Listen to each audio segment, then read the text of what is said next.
The storm came suddenly, rolling across the prairie like a beast of thunder and dust. Rain hammered the tin roof of the McCrae ranch, seeping through every crack and crevice, and the wind howled like a chorus of restless ghosts. Eli McCrae, a rugged rancher in his 30s, was just finishing his nightly rounds when he noticed something unusual. The door to the old barn was swinging open, slamming back and forth with the gusts, cursing under his breath. Eli grabbed his lantern and trudged through the mud. The horses were restless, their whinnies sharp and anxious. He figured a coyote must have slipped in, or maybe one of the calves had broken loose from its pen. But when he stepped inside, the light from his lantern fell on something that made him stop cold. In the farthest corner of the barn, beneath a pile of discarded hay and old blankets, something moved, slowly, shakily. Eli's instincts told him to reach for the rifle hanging by the door, but instead, he approached carefully, boots crunching on the straw. "Who's there?" he called out, his voice deep and steady, the way it always was when danger lurked near. The bundle trembled. A low, broken whisper replied, "Please." "Don't!" Eli lowered the lantern. The light revealed a woman, filthy, soaked, her face streaked with mud and blood. Her clothes were torn and clinging to her skin, her hair tangled and wild. She looked half alive, half ghost. The sight of her stirred something in Eli he hadn't felt in years, pity mixed with anger at whoever or whatever had done this to her. He knelt down slowly. "You're safe here, ma'am," he said quietly. "I ain't gonna hurt you." The woman flinched as he reached for the blanket covering her. "Don't touch me," she rasped, her voice raw from cold and fear. "Please, I'm filthy." Inside and out, Eli froze, unsure what she meant. Her words carried a weight beyond dirt, something deeper, darker. She was trembling violently, hugging herself as if she feared her body might fall apart. "You're freezing," Eli said, ignoring her warning. "Let me help you." But the woman shook her head, eyes glistening under the lantern's light. "You can't help me," she whispered. "No one can." Eli hesitated, torn between respecting her fear and the urgency of her condition. The storm outside was getting worse, and she looked ready to collapse. Finally, he took off his coat and draped it over her shoulders. "Then let's start small," he said softly. "Let me get you warm." The woman didn't respond, but she didn't push him away either. He helped her to her feet. She was light, almost weightless, and led her to the small cot in the barn's back room where he sometimes slept after long nights of work. Her steps faltered. Her breath came in shallow bursts, but she managed to sit down. "What's your name?" Eli asked. She stared at the floor for a long moment before murmuring, "June." Eli nodded. "All right, June, you stay put. I'll bring you something to eat and a blanket that's not full of dust." As he turned to leave, she grabbed his wrist with surprising strength. Her eyes, though exhausted, burned with something close to panic. "If anyone comes asking about me," she said urgently, "you haven't seen me. Promise me." Eli frowned, studying her face. The desperation, the bruises, the hollow cheeks. Whatever she was running from, it wasn't simple trouble. Still, he gave a slow nod. "You got my word." When he stepped outside into the storm again, Eli looked back toward the barn. The image of her, broken, scared, muttering about being filthy inside and out, lingered in his mind. He didn't know who she was or what she'd done, but one thing was certain. Fate had just dropped a mystery on his doorstep. And in the quiet that followed the thunder, Eli McCrae's life began to change forever. The next morning, the storm had passed, leaving behind a sky so clear it almost mocked the chaos of the night before. The air smelled of wet earth and cedar. Eli McCrae stood at the barn's doorway, coffee steaming in one hand, watching the woman, June, as she slept on the cot. Sunlight filtered through the wooden slats, falling across her face. In daylight, she looked even more fragile. The bruises on her neck had turned a dull purple, and there were scratches along her arms, fresh, angry, and deep. He'd left food and water nearby, but she hadn't touched them. When she stirred, it was with a start, her eyes snapping open, her body tensing as though expecting to be struck. Eli stepped closer, speaking softly. "Easy now. You're safe here." She looked at him for a moment, uncertain before her shoulders relaxed a little. You should have left me out there, she murmured. Maybe, Eli replied, but I'm not the kind who leaves people to die. She tried to smile, but it faltered halfway. You don't know who you've brought into your home, Mr. McCrae, Eli McCrae, he said, tipping his hat slightly. And I'll decide for myself who's worth keeping here. June looked down, her fingers clutching the old blanket. Then you've made a mistake. Eli didn't answer. He could sense she was hiding something that ate at her from the inside. He'd seen fear before, but hers ran deeper than fear. It was guilt, shame, and exhaustion, bound together like barbed wire. After making sure she had enough to eat, Eli rode into Townsend, the nearest settlement, to pick up supplies. The storm had left the roads muddy, and most of the townsfolk were out repairing fences or tending to livestock. At the general store, while paying for flour and bandages, he noticed a few men gathered near the notice board, whispering. Curious, he walked over and froze. There, tacked to the board, was a wanted poster. Wanted, June Calder, $500 reward for questioning in connection with the murder of Henry Dalton, prominent cattleman. Considered dangerous. Last seen near the Colorado border. Eli stared at the drawing on the paper. The resemblance was undeniable. The same sharp cheekbones, the same haunted eyes. The woman hiding in his barn wasn't just some runaway. She was a wanted fugitive. One of the men, a red-faced ranch hand named Cole Anders, noticed Eli's expression. You seen her, McCrae? He asked suspiciously. Sheriff says she's on the run. Killed a man in cold blood. Eli forced himself to stay calm. Can't say I have, he replied evenly. Looks like trouble, though. Cole spat on the ground. They say she was rich, too. Some fancy family from back east. Guess even the highborn ones got madness in 'em. Eli nodded, said nothing more, and left. But his mind was racing the whole way home. When he returned to the ranch, he found June sitting by the window, staring at the open fields. The morning light made her look almost peaceful, until she saw the tension in his eyes. What happened? She asked. Eli didn't answer right away. He held up the poster. You want to tell me why your name's on this? June's face drained of color. Her hands trembled. She didn't deny it. So, they're still looking for me, she whispered, almost to herself. Why? Eli asked. Did you kill that man? Her lips quivered. Yes, and no, he frowned. That's not much of an answer. June turned away, eyes glistening. It's the only one I have right now. After a long silence, she added, You don't know what it's like to lose everything, to be hunted for surviving. Eli studied her quietly. He wanted to demand the truth, to know who she really was and what she'd done. But something in her voice, the crack between despair and defiance, made him hold back. Then you'd better start telling me, he said finally, because the law won't stop asking. June looked up, tears trembling on her lashes. If I tell you, you'll hate me. Try me, Eli replied. Outside, the wind stirred again, soft this time, carrying the scent of rain and secrets yet to be told. And with that, the fragile bond between the rancher and the fugitive began to twist into something neither could name. The days that followed passed in uneasy silence. The woman who called herself June moved like a shadow through Eli McCrae's ranch, quiet, withdrawn, always glancing toward the horizon as if expecting someone to appear. Eli gave her space, but his curiosity gnawed at him. Every night he sat by the fire, replaying her words in his mind. You don't know what it's like to be hunted for surviving. She was more than a fugitive. He could feel it. There was a weight in her eyes, the kind carried only by those who had seen unspeakable things. One morning, while Eli was fixing a fence, he heard the faint sound of sobbing from the wash house. The door was slightly ajar, steam escaping into the cold morning air. He hesitated, then pushed the door open. June was sitting by the wooden tub, her hands gripping the edges as if trying to hold herself together. Her back was turned to him, her wet hair clinging to her shoulders. At first he thought she was simply crying from exhaustion.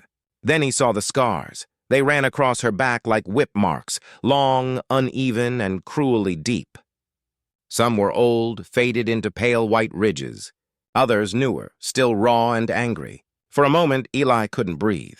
He'd seen wounded animals, men torn apart by machinery, but nothing like this. June flinched when she realized he was there. "Get out!" she cried, snatching a towel and covering herself. Eli stepped back immediately, hands raised. "I'm sorry. I didn't mean to. You weren't supposed to see that," she snapped, her voice trembling. "No one's supposed to see me like this." Eli's voice softened. "Who did that to you, June?" She turned to face him, her expression a mix of rage and shame. "You think I remember every name? Every hand that hurt me?" she said bitterly. "There were too many. Too many nights. Too many of them." Eli swallowed hard. The poster in town called her a murderer. But the woman standing before him looked more like a survivor of something monstrous. "You said you killed a man," he murmured. "Was he one of them?" June's gaze dropped to the floor. "Yes," she whispered. "The last one. The one who owned the house I was kept in." Eli leaned against the wall, his jaw tightening. "So that's why they're calling you a killer." "They wouldn't believe the truth even if I told them," June said. "To them, I'm the fallen daughter of the Calders, a family that cared more about reputation than blood. When I escaped, I went to them for help." She let out a hollow laugh. "They sent the sheriff instead." Her voice cracked and she covered her face. "I told you I was filthy inside and out. Because I did what I had to, Eli. I lied. I stole. I begged. And when it came down to it, I killed. You can't wash that off." Eli stood in silence, the weight of her confession settling between them like dust. He wanted to say something, anything, but every word felt small next to her pain. Finally, he said quietly, "You're not filthy. You're human." June looked up, her eyes red and glassy. "You don't understand. When you've been broken long enough, you start to believe that's all you'll ever be." Eli took a step closer, but didn't touch her. "Then maybe it's time you stopped believing what they made you feel." For a long moment, neither spoke. The morning light poured through the slats, touching the air like a promise. June turned away again, wrapping herself tightly in the towel, but her shoulders relaxed just slightly, as if some small part of her wanted to believe him. When Eli left the wash house, his hands were trembling. He'd gone in searching for truth and found something far heavier. A woman carved with secrets and scars, carrying the proof of her suffering on her skin. And for the first time, he realized he wasn't just hiding a fugitive. He was protecting someone who had already endured a lifetime's worth of punishment. The peace that had settled over the ranch in the following days was thin and fragile, like frost on glass, beautiful but ready to shatter at the slightest touch. Eli McCrae had learned the truth, or part of it, about the woman hiding in his barn. She wasn't a murderer by nature, but a survivor of cruelty. Yet, even knowing that, he couldn't shake the sense that the law was getting closer. And he was right. Late one afternoon, the sound of horses echoed down the dirt road leading to the ranch. Eli looked up from the corral and felt his stomach tighten. Dust clouds rose behind the riders. At their head was Sheriff Walt Hensley, a broad man with a heavy jaw and eyes that missed nothing. The last time Eli had seen him, the sheriff had been pinning wanted posters on the town's board, June Calder's face among them. Eli quickly glanced toward the barn, where June was sweeping out hay. She froze when she heard the hoofbeats, her hands trembling. "Who is it?" "Sheriff," Eli said quietly. "Stay inside. Don't make a sound." He met the riders halfway, wiping his hands on a rag, forcing himself to look casual. "Afternoon, Sheriff," he said. "Didn't expect company this far out." The sheriff dismounted, his boots sinking into the dust. "Afternoon, McCrae. Sorry to drop in unannounced, but we're looking for someone. A woman. You probably saw the notice in town." Eli nodded. "I saw it." "June Calder," Hensley said, squinting at him. "Word is she might have come through this area. Some folks said they saw a rider near your property the night of the storm." Eli shrugged. "Plenty of people pass through during a storm, Sheriff. I was too busy keeping my roof from flying off to notice anyone." The sheriff studied him for a long moment, his expression unreadable. "You're a decent man, Eli. Don't get yourself tangled up in something ugly." "I appreciate the warning," Eli said, his tone steady. Just then, one of the deputies walked toward the barn. Eli's heart stopped. "Hey, Sheriff," the man called. "Looks like someone's been staying in here." "Cots made up. Fresh clothes, too." Eli forced a laugh. "That'd be me. Spent a few nights out here fixing up the mare that's foaling. Easier than running back and forth to the house." The sheriff's gaze lingered on him for a long, tense moment. Then he turned toward the barn, stepping inside. Eli followed, his pulse pounding. June was nowhere to be seen, thank God. But he could still smell the faint scent of soap and flowers, traces of her washing that morning. Hensley glanced around, running his hand along the stall door. "You always keep it this tidy?" Eli forced a grin. "My ma raised me right," the sheriff grunted. "If you see anyone matching her description, you come straight to me. Don't try to be a hero." "I'll do that," Eli said. They exchanged a few more words before the sheriff and his men mounted up and rode off, leaving behind a swirl of dust and suspicion. Eli waited until the riders disappeared over the ridge before hurrying back inside the barn. He called softly, "June?" A faint rustling came from above. She emerged from the loft, her face pale, her eyes wide. "I heard everything," she whispered. "They won't stop looking." "I know," Eli said. "But you're safe for now."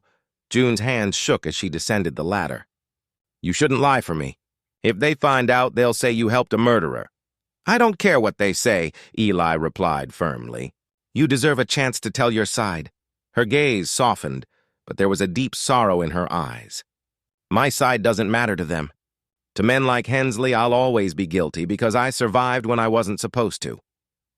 Eli felt a surge of anger, not at her, but at the world that had twisted justice into cruelty. "Then we'll make them listen," he said. June shook her head. "They won't. The only thing they listen to is power." That night, after she'd gone to sleep, Eli sat alone by the barn door, watching the stars flicker faintly over the dark plains. The sheriff's visit had made one thing clear. Time was running out. He had risked his word, his land, and maybe his life for this woman. But when he looked toward the cot where June slept, her face peaceful at last, he knew one thing: he'd do it all again. The wind that night was cold and restless, whispering through the cracks of the old barn like voices from another world. Eli McCrae couldn't sleep. The sheriff's visit had left his mind heavy, and the image of June's terrified face haunted him long after the horses had settled. She had gone to bed early, curling beneath that same worn, dirt-stained blanket she'd arrived with, the one she refused to part with. No matter how many times Eli offered her something cleaner, he'd never asked why she kept it. Some things he'd learned were better left untouched, but tonight something felt different. There was a weight in the air, an unease that made his chest tighten. When he finally rose and went to the barn, he found the lantern still burning dimly. June lay on the cot, the blanket pulled tightly around her shoulders. She wasn't asleep. He could tell by the stiffness in her posture, the shallow rhythm of her breathing. "June," he said softly, stepping closer. "You all right?" No answer. Just the faint tremor of her hands clutching the edge of the blanket. "June," he repeated, kneeling beside her. "Talk to me." She turned away, her voice a whisper. "You should have let me die in that storm." The words struck him like a blow. "Don't say that," he murmured. "You've got a chance to start over." Her shoulders shook. "Start over?" she echoed bitterly. "With what?" "With this?" She threw off the blanket suddenly, her movements jerky, almost violent. The lantern light flickered, and Eli froze.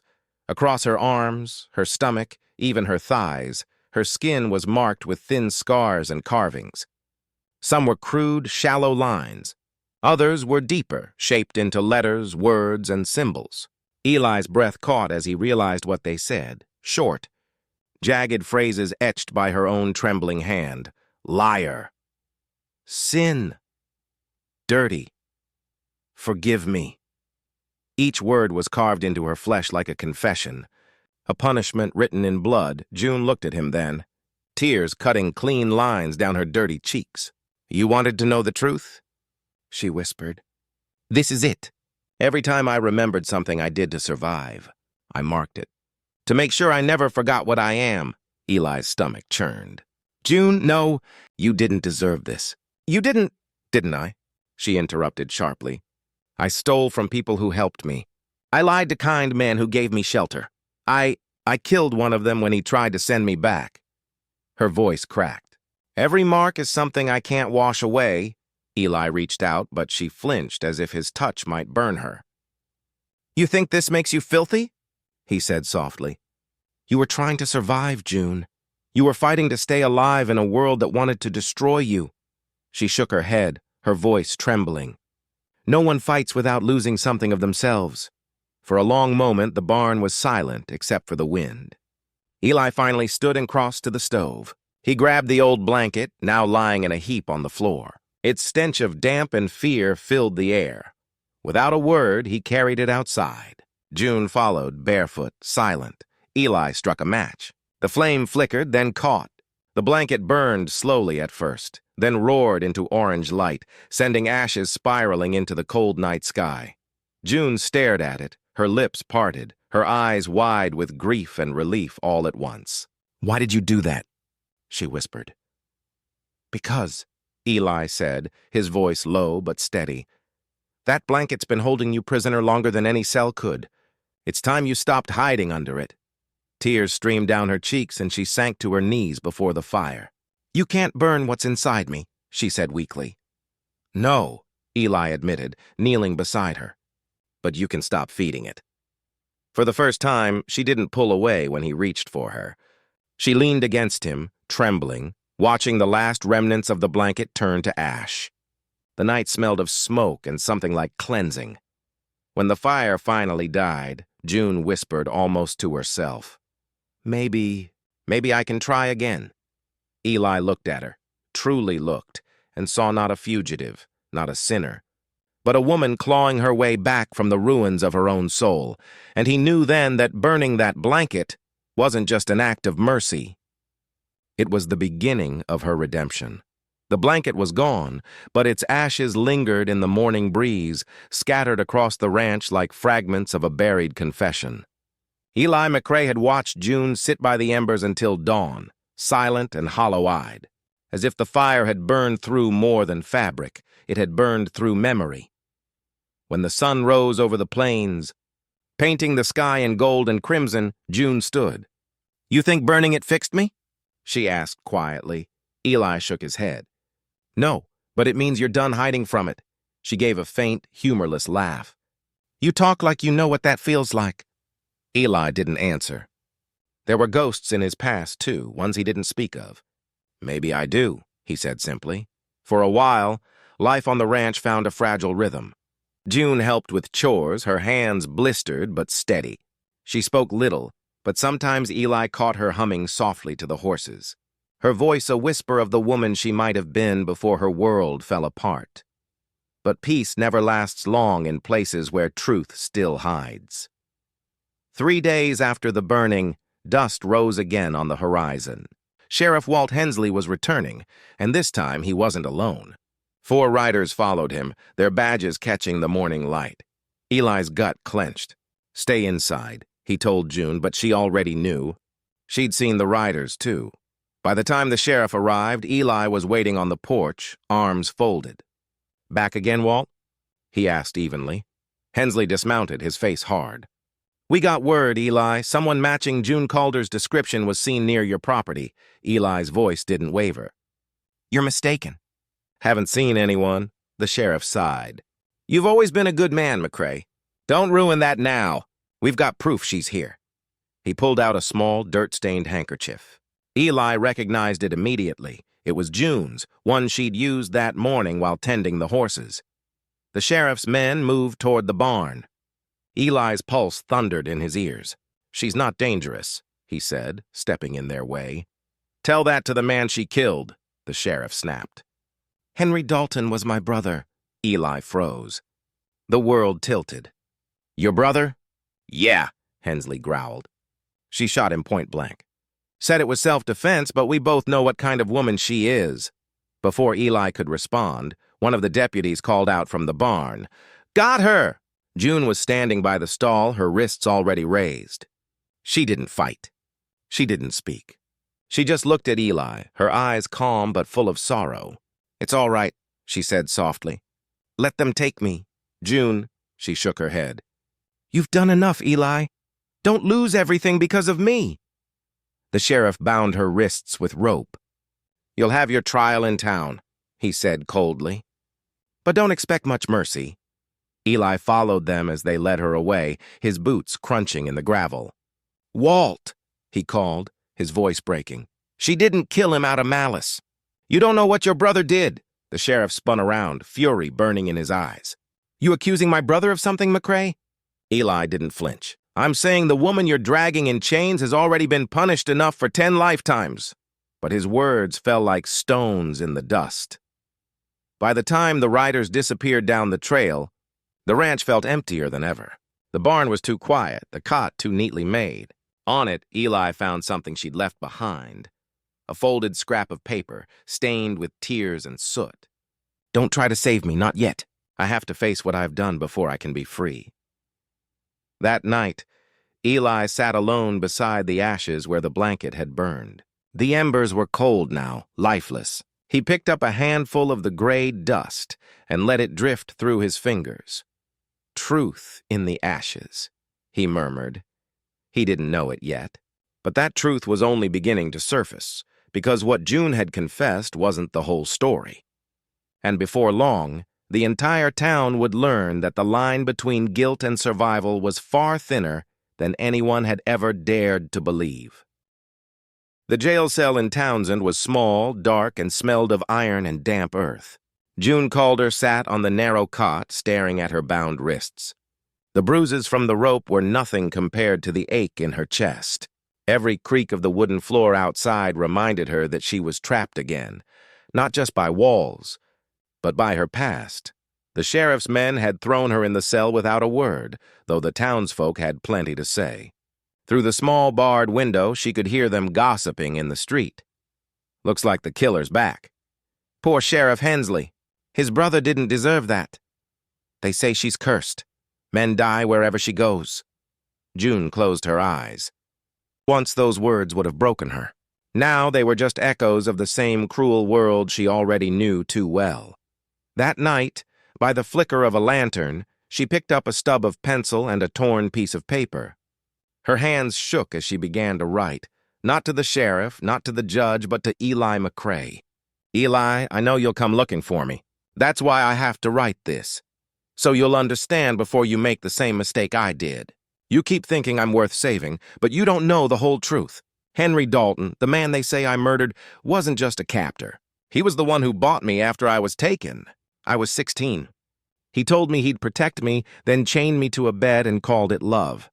When I tried to escape, he hunted me like an animal. The night he died, I didn't plan it. He found me in the woods, half-starved and covered in mud. He said if I came back quietly, he'd forgive me. I believed him until he raised his gun. I grabbed it first.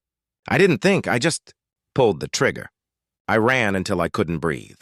When the sheriff caught up to me, he never asked why I did it. He just saw his brother lying dead and me standing there with the gun. You see, Eli, every scar on me tells that story. But I stopped trying to make people believe it. I stopped believing it myself. When I met you, I thought you'd see the filth on me right away. Instead, you saw something I didn't recognize. Hope. You treated me like a person again. You looked at me without fear. That's something no one's done in years. But you can't fight the whole world for me. You have land, a life, a name people respect. Don't ruin it for someone who's already ruined. If there's any justice left in this world, it'll come not from the law, but from the truth. And if I don't live to see it, promise me you'll let the fire we started that night mean something. The blanket is gone. Don't let the memory burn with it. June. She folded the letter carefully, pressing it to her chest for a moment before hiding it beneath the straw mattress. The next morning, the guards came for her. The trial was set. In the courtroom, the townspeople crowded in, faces hard with judgment. Sheriff Hensley sat in the front, his jaw clenched, eyes filled with bitterness. Eli stood at the back, his hat in his hands, his expression unreadable. When June saw him, her heart twisted. He'd come, just like she feared he would. The prosecutor painted her as a liar and seductress. The jury nodded, already convinced. But when Eli took the stand, the room fell silent. He spoke of her scars, of the truth she'd told him, of the woman who'd been sold and used and left for dead. His voice trembled when he said, "She didn't kill out of hatred. She killed to survive. If that's a crime, then the whole world's guilty." June watched, tears slipping down her face. For the first time in years, someone was fighting for her, not against her. That night, she was returned to her cell. The guard, pity softening his voice, handed her the letter she thought she'd hidden. "The rancher said you might need this back," he muttered. June unfolded it slowly. Her own words stared back at her, but now they felt different, lighter, almost forgiven. She smiled faintly through her tears and whispered, "Maybe I don't have to die to be free." Outside, thunder rolled again, as if the storm that had brought her to Eli's barn was returning, not to destroy, but to cleanse. When the trial of June Calder ended, the courtroom was silent, not out of peace but disbelief. The jury had deliberated for nearly 3 days. Outside, townsfolk gathered in the muddy streets, whispering rumors, betting on her fate. Some wanted to see her hang. Others, those who'd listened to Eli McCrae's trembling testimony, weren't so sure anymore. At last, the judge returned to the bench, his gavel striking once, sharp as thunder. June stood hands bound, shoulders straight. Her eyes met Eli's across the room. He gave a small nod, the kind of promise that said, "Whatever happens, I'll be here." The judge cleared his throat. In light of new evidence presented by Mr. McCrae, letters, witness accounts, and the discovery of financial ledgers belonging to the late Henry Dalton, it is the finding of this court that June Calder acted in self-defense.